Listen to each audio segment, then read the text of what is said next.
ecological vision of the Greek Orthodox Archdiocese and the Orthodox Church more generally. Now, this was a topic given to me, but I thought it fit beautifully just to sort of show that orthodoxy, as Professor Angelo said, is indeed a way of life. It's important to realise that our faith, Christianity in general, it's not about merely just learning certain doctrines by heart, just merely speculative teachings devoid of any practical significance. What it is that the Orthodox Church teaches, you need to sort of really appreciate the fact that it has practical relevance to our everyday life. The fact that we believe in a Trinitarian God actually does and should transform the way you live your life on a day-to-day basis. Now, our teaching, the Orthodox Church's teaching on creation, actually has practical relevance, has practical implications on how we view the world and therefore how we ought to relate to the world. And I suppose today all I want to do is just to show you a bit about what it is that we teach as an Orthodox Church, how it's being translated, as Professor Angelo said, into good works. What is it that the Orthodox Church is doing regarding, perhaps together with the other academic disciplines, trying to sort of solve this major issue which is affecting all of us, irrespective of faith, irrespective of gender, irrespective of belief. We all live in this world together. We are all being affected together by what it is that the world is suffering. I suppose, just very quickly, a question that you may have is, does theology, can theology really play a viable role in perhaps working together with the other disciplines to sort of solve the ecological crisis? Does orthodoxy really have a voice? Can Christianity, and more particularly orthodoxy, make any viable contribution? And we don't have time today to get into the science theology debate. If you're interested in that, you can come do a course at St Andrews. There you go, I'm selling St Andrews. I suppose all I want to say today is that we ought to sort of appreciate the fact that theology, orthodoxy, offers a different, let me say, a complementary way of viewing the world, but not a discordant one, not different. It's basically all the academic disciplines getting together, and each from their own perspective, trying to offer a holistic vision of the world. And in that sense, theology too has a role to play in trying to solve what it is that we are experiencing in the 21st century. Now, we as an Orthodox Church, but Christianity more generally, especially recently, all the Christian churches are getting together and saying, let's see what we can do in order to solve this ecological crisis that we are going through. What is it that we believe that we can translate in order to help government, in order to help policymakers, in order to help scientists, all working together to try to solve this issue? Because admittedly, science has been working for decades on this, and we don't see anything, really positive coming out. Things have happened, but we're far from solving the ecological crisis. Now, very importantly, what it is that the Orthodox Church teaches, what it is that Christianity more generally teaches, is that the world was created out of nothing. In other words, God, when He decided to create the world, He wasn't working out of pre-existing material that He somehow had to put some order. Just couldn't handle the mess and said, let me just put some order into this. This is the ancient Greek philosophical belief systems, Aristotle, Plato. In Christianity, as in fact in Judaism, the scriptures tell us that the world was created out of non-existing reality. There was nothing there. And precisely because there was nothing there, the only reason that explains why God decides to create the world, from a Christian perspective, he decides to do it out of love. Love is the reason why we have the world today. If we were all sensitive enough, including myself, we would be able to walk in the park outside and just see God's love really just talking to us. Like the world really just a burning bush of God's love. And saintly people actually speak this way. And I can't resist by just sharing a story. If you look outside, you may be able to see that huge tree, that huge trunk, just that tree deeply rooted in the earth. And I remember many years ago, a monk from Mount Athos had come. His name is Father Vasilios. He was the former abbot of the monastery of Mount Athos in Europe. And His Eminence had given me the task to go and entertain him for a few hours so he could go and rest. So we decided to just take a walk through the park. And I had walked that park up and down to the station many times as a student, hundreds of times. And never once had I noticed that tree. And I remember that monk, Father Vasilios, as we were walking past, he just stood there in awe. I thought something had happened to him. And he couldn't take his gaze off that tree. I said, Mother, is everything okay? We'll keep on walking. Have you seen that tree? Yes, tree. See how deeply rooted it is in the earth. Yeah, it's a big tree. No appreciation for it. And just looking at that tree, he began to theologize. This is how we as Christians should be, like this tree, deeply rooted in our faith. So whatever challenge comes our way, we do not sway. You can just see a holy man practicing what it is that he preaches. Like really seeing everything in life and seeing it as something just giving witness to the love of God. So Christianity teaches that the world is sacred because it believes, it makes the claim that God was the one responsible for creating the world out of nothing.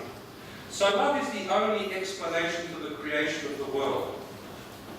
And this is an important message for today's society, where we have witnessed today a changing attitude to the way we relate to the world.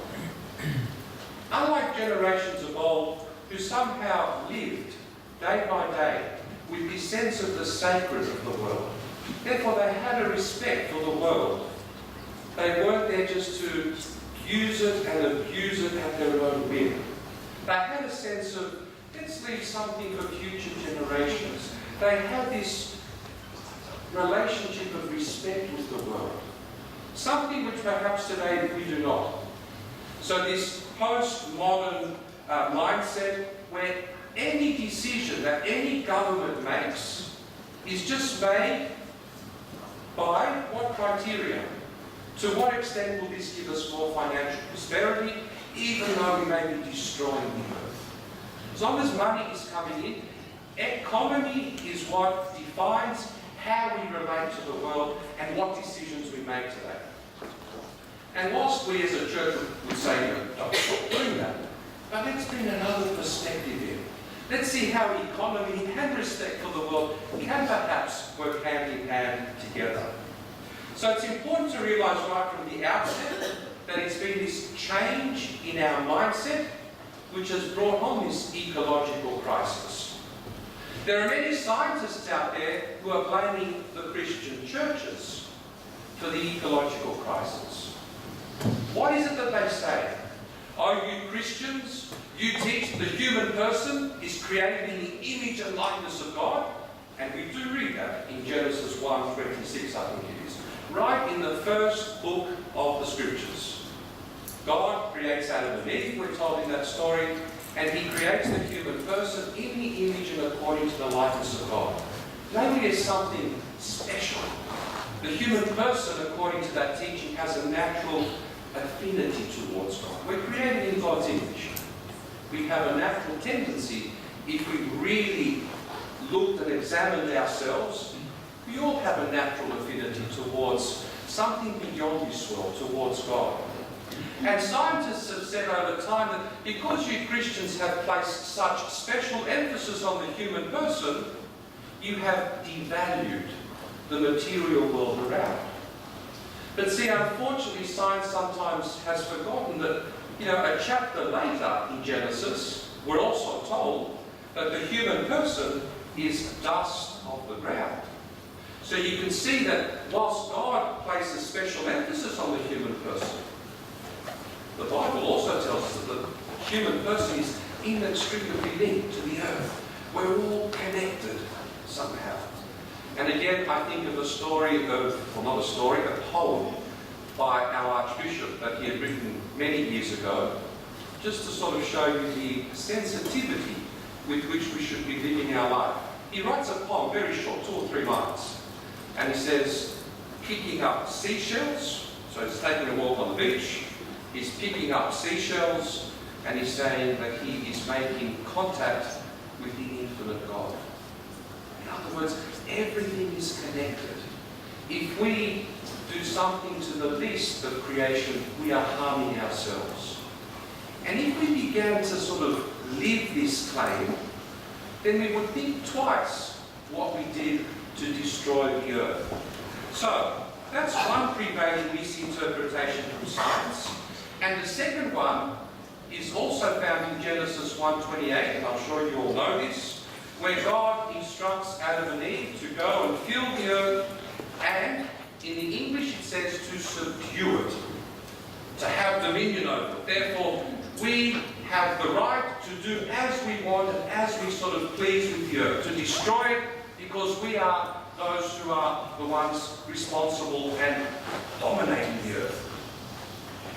But if you read the Septuagint translation, I'm not a Hebrew scholar, this was originally written in Hebrew, but the Greek translation, which is known as the Septuagint, actually says the word for subdue is katakirievsate. And if you sort of do an etymological study of that word to sort of see what is it that this word katakirievsate means, you'll see that it has the word kyrios in it. The word kyrios is the word for Lord. That's the way we refer to Jesus Christ, Lord. So, what it is that the scriptures are saying there is not to dominate and abuse the world, but to be lords over the world the same way Jesus Christ was Lord. And he was the first to give himself up as a sacrifice for the world. To be Lord is to love the world, ultimately. And this is shown in Genesis, where God instructs Adam and Eve, we're told, to give a name to all creatures. Even that little detail shows us of the love of God. Think about it. If I ever invented something, I'd be so proud of it that I would want to be the one who named it. So I discover a star, I say, this is the Kariatlis star. God, however, creates everything out of nothing, everything out of love, and gives such special place to the human person and says, okay, you go now and give it a name. I won't give it a name. I hold you in such high esteem that I will give you the responsibility of getting to know the world, getting to know the creatures, getting to see what their uniqueness and distinctiveness is all about, like a scientist. Like a scientist who observes the world and tries to sort of come up with some sort of rational explanation. God is saying, observe the creatures, love them, relate to them, and only after you've done that, give them a name. Namely, give them a name which distinguishes them from other creatures.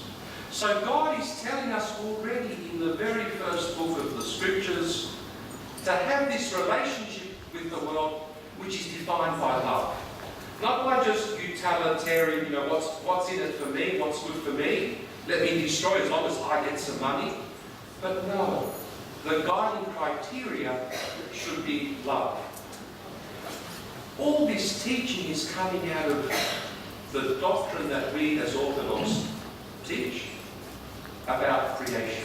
You can see the practical relevance that it has, that it's not just abstract speculations just devoid of life. So, as a result of what it is that we teach, the Ecumenical Patriarchate, which is the church that the Greek Orthodox Archdiocese belongs to, it's a jurisdiction of the Ecumenical Patriarchate, already from the late 80s has been issuing encyclicals, letters, just trying to remind the world of the sacredness of the world. And Patriarch Demetrius, the late Patriarch Demetrius, a man really marked by meekness, a very kind man, already in 1989 issued an encyclical to all Orthodox churches. So let me quickly read it to you. This is what he had said. Under the influence of an extreme rationalism and self-centeredness, humanity has lost a sense of the sacredness of creation and acts as its arbitrary ruler and rude violator. Instead of the Eucharistic is just a fancy word for, Eucharistos, instead of being thankful for the world, instead of the Eucharistic and ascetic spirit, ascetic is ascetismos, asceticism, where we say no to something because we don't just want to deplete everything that the world has to offer us. So instead of the Eucharistic and ascetic spirit with which the Orthodox Church brought up its children for centuries, we observe today a violation of nature for the satisfaction not of basic human needs, but of man's endless and constantly increasing desire and lust, encouraged by the prevailing philosophy of the consumer society. Now, we may read this today and say, yeah, this is what Christianity across the board is teaching. But this was said in the late 80s, when it wasn't sort of in to speak this way. But the ecumenical patriarch already from back then said that if we continue the way we're going to destroy the world.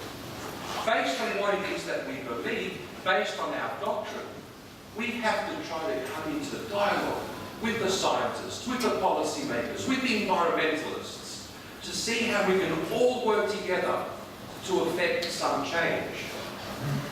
And actually that's exactly what happened. So in 1991, when the present Patriarch Bartholomew, became Patriarch, the very first thing he did, 2 or 3 months after he ascended to the throne of being Patriarch, he called together a seminar. And in fact, from 1991 to the present, he's been very active and has taken a leadership role in holding seminars, symposia throughout the world. We'll quickly go through some of these, just to remind the world that, hey, we have to do something together. And it's been that leadership role that has given him the title by others, the Greek Patriarch. Already, as recently as late last year at the University of Oxford, he was there again at the Oxford Union, a very prestigious gathering. He was invited there by Oxford scholars, and he spoke on the need for all to work together towards solving this. Let me just give you something that he has said. A cry. Patriarch Bartholomew said in 1997 at a Santa Barbara symposium, the symposium that had taken place in America. He said the following: to commit a crime against the natural world is a sin. That is a radical statement. Why? Because up to that point in time, sin was usually conceived as the wrong that I do to another person. Who cares about what I do to the world? He broadened the idea of sin by saying what we do to the natural world is also a sin. Also is against what God wants us to do. So to commit a crime against the natural world is a sin.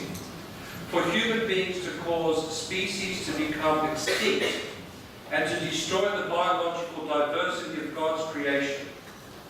For human beings to degrade the integrity of the earth by causing changes in its climate, by stripping the earth of its natural forests or destroying its wetlands.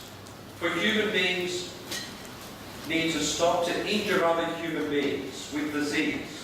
For human beings to contaminate the earth's waters, its lands, its air, and its life with poisonous substances, these are sins. It is certainly God's forgiveness which we must ask. for causing harm to his own creation. So sin was no longer narrowly understood as the harm caused by human beings on others, but equally importantly, humanity's harm of creation as well. And that's why already in a service on the 1st of September, so on the 1st of September every year, which is the beginning of the ecclesiastical year, there is a service which has been written for the protection of the environment. And unlike former services in the Orthodox Church, where we would ask to be protected from plague, from famine, etc., today we also pray that the earth may be protected from us. And this is what we read in one of the prayers in this Vesper service for the protection of the environment, which takes place on the 1st of September. The priests say the following: "Fence round the whole of creation, Christ our Saviour. Deliver the earth we inhabit from the corruption which threatens it. Turn aside from the earth every destructive action of the works of human hands, which contrive corruption leading to perdition. Watch over the environment of the earth." So it's this recent service which is done every year where we pray for the protection of the environment. Now, the contribution of the Orthodox Church, resulting from what it is that it believes about the sacredness of the world, has led the Ecumenical Patriarchate to hold many, many seminars, and you can see that I won't go through them now and talk to you about them, but many seminars throughout the 90s about the environment and the role that religion can play in dialogue with other academic disciplines to solve these issues. Not only that, also he held and continues to hold scientific, religious and scientific symposia. And you can see there that today he's held 8. And what he decided to do, and I thought that's very, very smart of him, he said if scientists and theologians get together, they'll probably end up fighting in 5 or 10 minutes, and they'll just leave. How about we organise a symposium and we all go on a boat? And that's what he did. He organised a symposium. All these symposia have been organised on big boats, where it meant that scientists could not leave, or theologians could not leave. But they had to actually stick there and somehow work it out. And what they decided to do was to go in places where you could see a lot of ecological damage. So you can see there the Black Sea, the Danube, the Adriatic Sea, the Baltic Sea. And what they would do, scientists, churches, other religious leaders would get together there and would talk to governments to try to effect some change. And a lot of things have happened. Let me end now by just saying that in half an hour it's very hard to try to talk about such a complex issue. If you walk away today just having an appreciation what it is that these schools, these Orthodox schools, what it is that this orthodoxy is, it's all about a way of life, and what it is that it believes, it tries to translate into action, into works, which is what Professor Angelo said. If we walk away with this appreciation, then we'll have many questions about the Orthodox faith, but you have priests at your respective school, theologians, well, you can go and ask them. The fact that we believe in a Trinitarian God, how should that affect the way we live our life, the way we teach? Just know that orthodoxy is a way of life, and it does affect the way we view the world. So it's there to transform our understanding of the world, where we begin to see God in everything and in all things.